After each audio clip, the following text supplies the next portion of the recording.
Bonjour à tous et bienvenue dans ce 10e vlog en Nouvelle-Zélande. Donc nous sommes repartis pour un nouveau road trip et cette fois je suis avec Mathilde, Mamadou pour les intimes.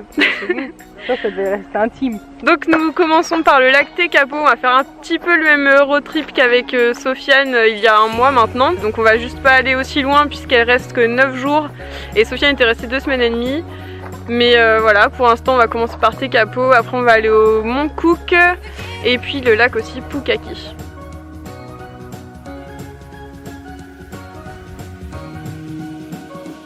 Nous sommes maintenant arrivés au Mont Cook et nous avons fait la Hooker Valley Track. Et après 1h15 nous arrivons à la lagune glaciaire qui se trouve juste devant nous. Et il y a un glacier que vous pouvez voir tout au fond là-bas. Il y a quelques icebergs qui se détachent et après qui vont s'échouer sur la plage de l'autre côté du lac.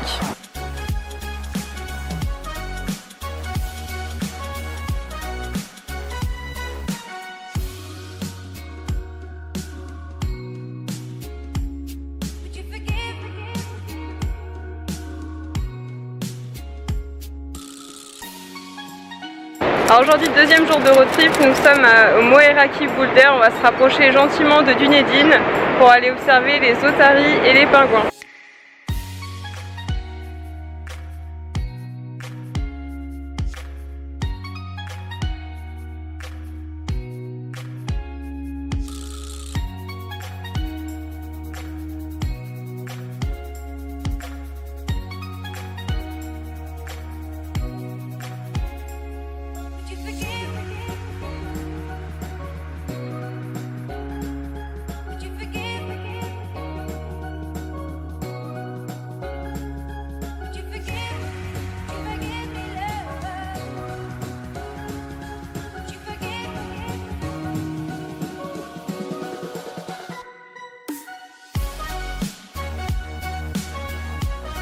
Nous sommes cet après-midi à Tunnel Beach qui se situe juste à côté de Dunedin et là on s'en va voir maintenant les pingouins, on croise les doigts.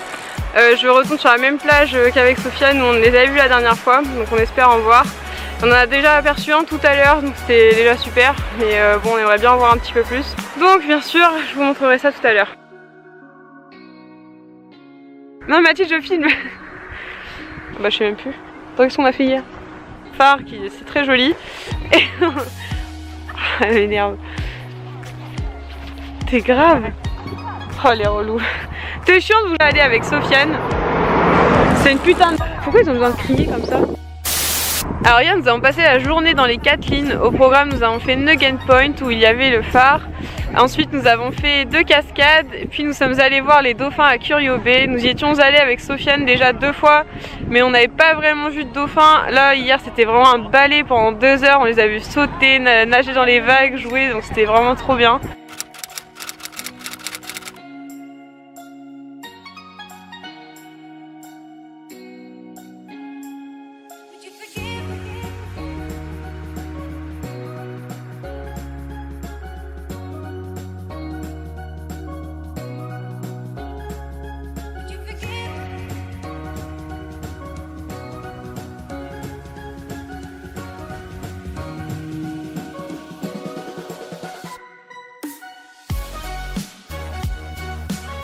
Et aujourd'hui nous sommes dans le Milford Sound, donc nous allons faire une petite randonnée, puis la croisière de 2 heures comme nous avions fait avec Sofiane. Et encore une fois le soleil est au rendez-vous donc c'est super chouette.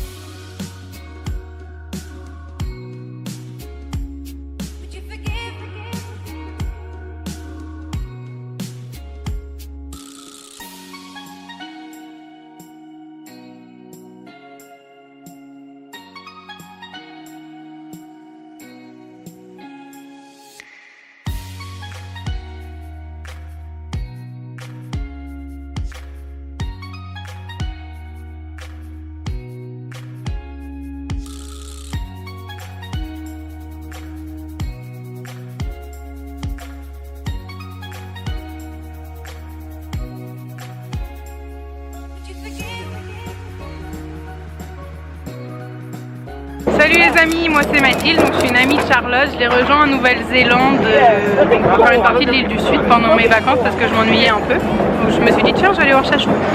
Et sinon aujourd'hui on est à Queenstown, donc c'est la capitale des sports extrêmes. On vient de faire de la luge d'été. Donc la luge d'été c'est mon cadeau d'anniversaire que Charlotte m'a offert, c'est trop gentil.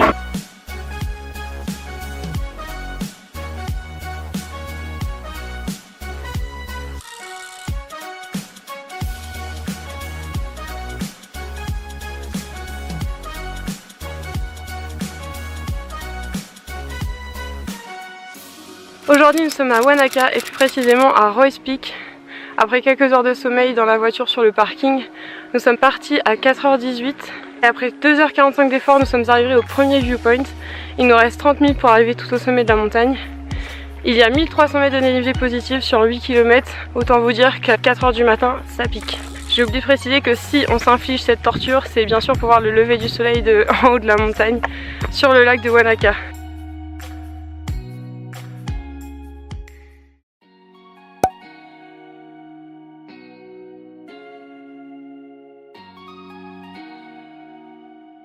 Après plus de 3 heures d'effort, nous sommes arrivés au sommet de Roy's Peak. Donc il y avait quasiment personne et là on est toute seule, donc c'est trop bien.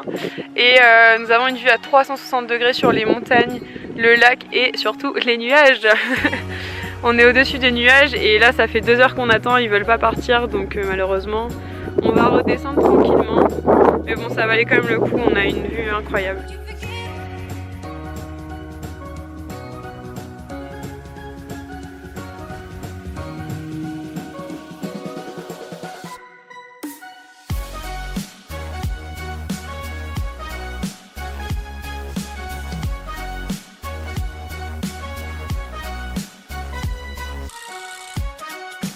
Ça y est, nous avons terminé la randonnée Roy's Peak et j'arrive pas trop à dire si c'était la montée ou la descente qui était le plus dur. En tout cas, on l'a fait. Et donc là, nous sommes au lac Wanaka. Ça fait du bien de se baigner un petit peu les pieds et de pique-niquer aussi. Et ensuite, on va prendre la route pour Franz Josef. Alors aujourd'hui, nous sommes à Franz Josef Glacier. Et histoire de nous remettre un petit peu dans le bain, on a décidé de faire la randonnée Robert Point Track. Il y en a normalement pour 6 heures avec 12 km, donc histoire de bien combattre nos courbatures, on repart pour une nouvelle randonnée.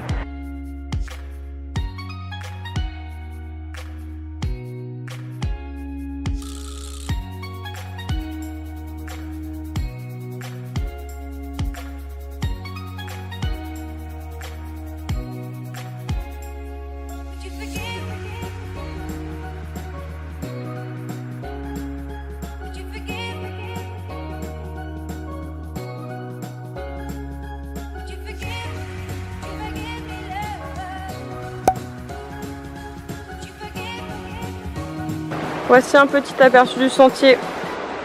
Comme vous pouvez voir, c'est bien raide, bien glissant.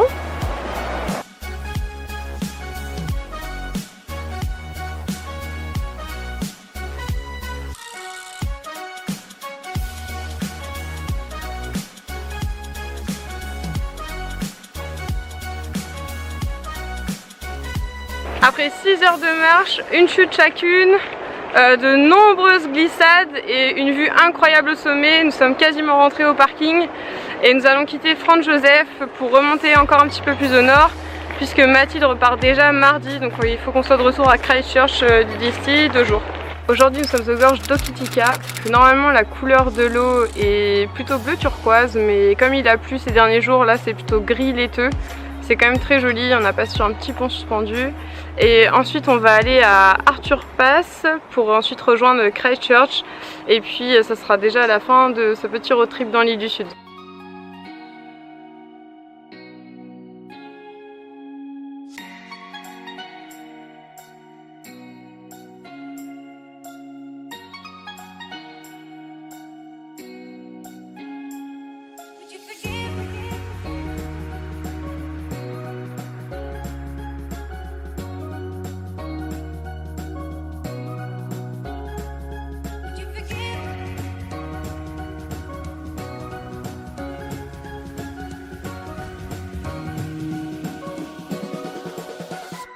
Juste avant d'entrer à Christchurch, on se fait un dernier arrêt à Castle Hill qui est en fait une colline avec plein de roches de calcaire. Je suis montée tout en haut, Mathilde avait un peu la flemme donc elle est tout en bas derrière moi. Et là je vais la rejoindre dans quelques minutes.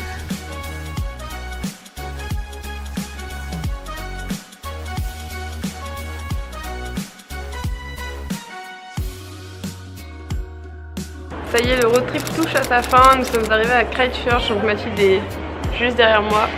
Et elle prend l'avion à 15 h, donc ce matin c'était un petit tour de la ville, on s'est baladé, on a aussi fait les boutiques de souvenirs bien sûr. Et comme vous le savez sûrement si vous avez suivi les actualités, il y a eu un attentat à Christchurch qui a fait une 40aine de morts il y a quelques jours. Donc on appréhendait un petit peu de venir dans la ville et qu'il y ait une ambiance pesante, mais la vie a l'air d'avoir repris son cours normalement. Il n'y a pas plus de force de l'ordre que ça, c'est assez étonnant. On verra après à l'aéroport comment ça se passe. Mais c'est quand même très triste ce qui s'est passé. Et, pour un pays comme la Nouvelle-Zélande qui a un faible taux de criminalité, c'était vraiment très choquant pour les Néo-Zélandais.